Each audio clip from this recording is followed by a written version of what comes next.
Hi tears, welcome back. அப்போ எல்லோரும் எப்படி இருக்கீங்க? நல்லா இருக்கீங்களா? கொதிக்கிற எண்ணெயில் இது மட்டும் போட்டு பாருங்கள். அதுக்கப்புறம் எண்ணெய் தீரவே தீராதுங்க. 1 லிட்டர் எண்ணெய் போதுங்க. மாதம் முழுவதும் நீங்கள் யூஸ் பண்ணிக்கலாம். அது என்னன்னு பார்த்துடலாம். அது மட்டும் இல்லாமல் எவ்வளோ பலகாரம் நீங்கள் சுட்டு எடுத்துட்டிங்கன்னா கூட உங்களுக்கு ஒரு சுட்டு எண்ணெய் கூட தீரவே தீராதுங்க. கண்டிப்பாக வீடியோ ஃபுல்லாக ஸ்கிப் பண்ணாமல் பாருங்கள். நிறைய யூஸ்ஃபுல்லான டிப்ஸ் நான் இந்த வீடியோவில் ஆட் பண்ணியிருக்கேன். வீடியோ பிடிச்சிருந்தா மறக்காமல் லைக் பண்ணுங்கள். வீடியோ பார்க்குற புது ஃப்ரெண்ட்ஸ் யாராச்சும் இருந்தால் மறக்காமல் ஒன்று சப்ஸ்கிரைப் பண்ணி சப்போர்ட் பண்ணுங்கள் ஃப்ரெண்ட்ஸ். அப்போ நமக்கு டைம் வேஸ்ட் பண்ணாமல் நேராக வீடியோக்குள்ளே போயிடலாம்.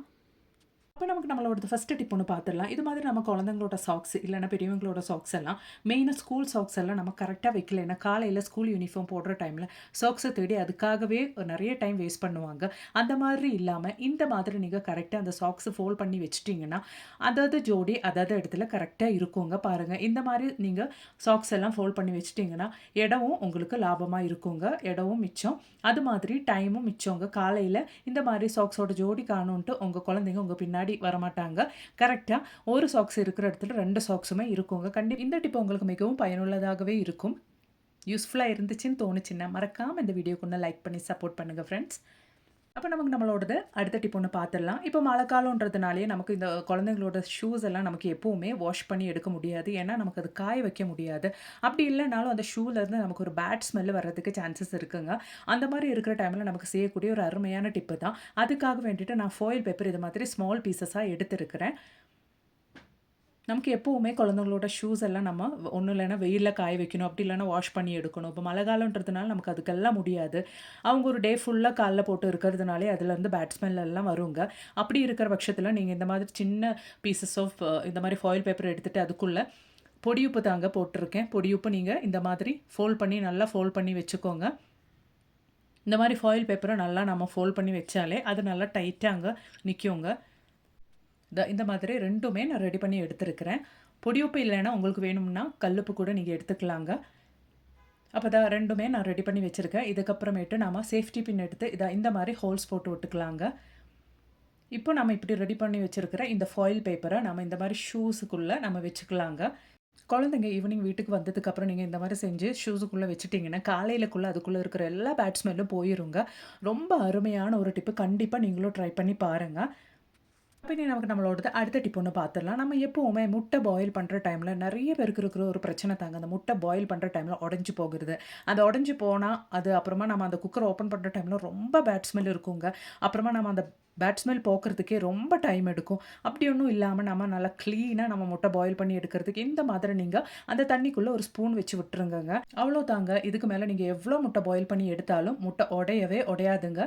நல்ல ஒரு டிப்பு. கண்டிப்பாக இதுக்கு மேலே நீங்கள் முட்டை பாயில் பண்ணுற டைமில் அது குக்கர்லையோ இல்லை வேறு எந்த பாத்திரத்துலையா இருந்தாலும் நீங்கள் இந்த மாதிரி ஸ்பூன் போட்டு முட்டை பாயில் பண்ணுங்கள். பாருங்கள், ஒரு முட்டை கூட உடையாமல் அருமையாக நம்ம முட்டை பாயில் பண்ணி கிடச்சிருக்குங்க. இதுக்கு மேலே நீங்கள் முட்டை பாயில் பண்ணுற டைமில் இந்த ஒரு டிப்பு நீங்கள் ட்ரை பண்ணி பாருங்கள். கரெக்டாக நமக்கு முட்டை பாயில் ஆகி கிடச்சிருக்குங்க. பாருங்கள், கண்டிப்பாக இந்த ஒரு டிப்பு நீங்கள் ட்ரை பண்ணி பாருங்கள் ஃப்ரெண்ட்ஸ். அப்போ இனி நமக்கு நம்மளோடது அடுத்த டிப் ஒன்று பார்த்துடலாங்க. அதுக்காக வேண்டிட்டு நமக்கு இந்த மாதிரி ஒரு தோசை பேன் மட்டும் இருந்தால் போதுங்க. நம்ம வீட்டில் எப்போவுமே சின்னதாக அப்படி இல்லைன்னா நமக்கு ஏதாச்சும் குழம்பு அப்படி இல்லைன்னா ஏதாச்சும் பிரேக்ஃபாஸ்ட்டோ இல்லைன்னா சாப்பாடோ கொஞ்சம் நமக்கு மிச்சம் ஆச்சுன்னா ஒரு சின்ன பவுலில் நமக்கு மிச்சம் ஆச்சுன்னா நம்ம அது ஃப்ரிட்ஜில் வச்சுருவோம். அதுக்கப்புறமேட்டு நம்ம அதை சூட் பண்ணுற டைமில் நம்ம ஒரு சட்டிக்கு மாற்றிட்டு அந்த சட்டியும் நம்ம அதுக்கப்புறமேட்டு நம்ம கழுக வேண்டிய ஒரு அவசியம் இருக்கும். அந்த மாதிரி இல்லாமல் நம்ம எந்த கிண்ணத்தில் எடுத்து வச்சோமோ அந்த கிண்ணத்திலே நம்ம சூட் பண்ணி எடுத்துடலாம். அதனால நமக்கு நிறைய பாத்திரம் சேராதுங்க. அது எப்படின்னு பார்த்துடலாம். இந்த மாதிரி நீங்கள் தோசை பேனில் தண்ணி ஊற்றுனதுக்கப்புறம் எந்த ஃபுட்டும் உங்களுக்கு இந்த மாதிரி சின்ன பாத்திரத்தில் பேலன்ஸ் ஆயிடுச்சோ அந்த பாத்திரத்தோடே நீங்கள் அந்த தோசை பேனுக்கு மேலே வச்சு விட்டிங்கன்னா தண்ணி ஊற்றிக்கிட்டு இந்த மாதிரி வச்சு விட்டிங்கன்னா உங்களுக்கு சீக்கிரமாகவே அந்த தண்ணி கொதிக்க கொதிக்க அந்த தோசை பேனில் இருக்கிற தண்ணி கொதிக்க கொதிக்க உங்களுக்கு அந்த சின்ன பவுலில் இருக்கிற ஃபுட்டும் சூடாக கிடைக்குங்க. இதனால் நமக்கு என்னென்னா நிறைய பாத்திரம் நமக்கு இதுக்காக வேண்டி சூட் பண்ணுறதுக்கு யூஸ் பண்ணணும்னு அவசியமே கிடையாது. கண்டிப்பாக ட்ரை பண்ணுங்கள்.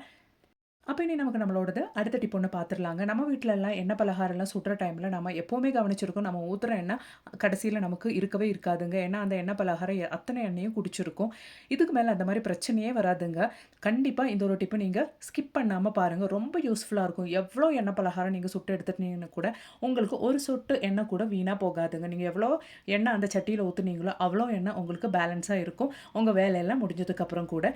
அப்போ அதுக்காக வேண்டிட்டு கொதிக்கிற எண்ணெயில் அப்படி எண்ணெய் தான் நம்ம போட போகிறோம்னு பார்த்துடலாங்க. நானும் 2-3 டைம் இந்த ஒரு டிப்பு ட்ரை பண்ணி பார்த்துட்டேங்க. ரொம்ப ரிசல்ட் கொடுக்குற ஒரு அருமையான டிப்பு தான். நீங்களும் ட்ரை பண்ணி பாருங்கள்.